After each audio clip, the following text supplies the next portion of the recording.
Hi, I'm attorney Sherry Stinson. If you're watching this video, then I know that you have questions about probate and I'm here to answer them.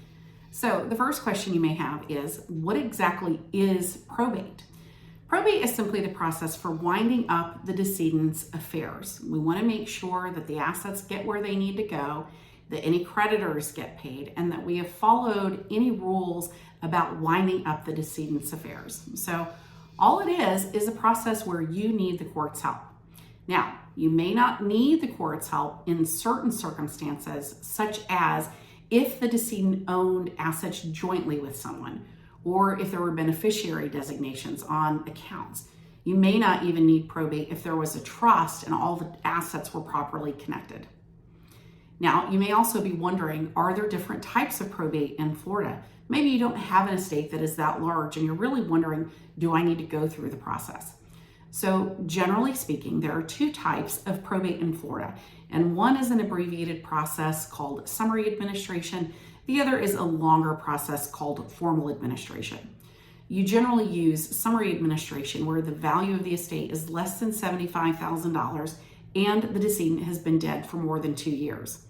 Now, you can use it even if the decedent hasn't been dead for more than 2 years, but you have to be careful because if the decedent owed any money and you receive money out of that estate, then you could personally be liable for those debts. So that's a trap for the unwary. You may also be wondering, how long does the process take? So generally speaking, the process takes between 6 and 12 months, absent some sort of extenuating circumstance, such as the decedent owned multiple properties, or maybe we don't know who the heirs are, or maybe, as is often the case, they haven't paid their taxes for the past several years. But generally speaking, the courts want to see these estates closed within 12 months. Now, you may also be wondering, do I really need probate? So you may have heard something I just said, which was that if the decedent had accounts that were jointly owned and the joint owner is still alive, you don't need probate. Now, if the decedent owned assets and maybe they listed beneficiaries on all the accounts, you're probably not going to need probate there. And also, again, if the decedent had a trust, assuming that the assets are properly connected, you're probably not going to need probate there as well. Now, you may be wondering, do I really need an attorney for this process? Because a lot of people are concerned about the costs and the fees that are associated with probate. Now, generally speaking, unless it's a summary administration, you are going to need an attorney to help you out.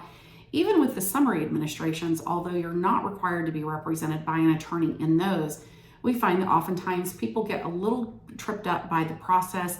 Sometimes the court orders are a little bit confusing and they're just not familiar with the terminology for what exactly is needed. But generally speaking, know that you're going to need an attorney.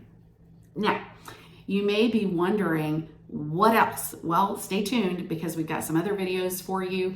We'll talk about what sorts of documentation that you need and also how much you can expect the process to cost. So if you have any questions, please give my office a call. We're here to help at 727-361-6313, and we'll be happy to answer any questions that you have. Thanks for watching.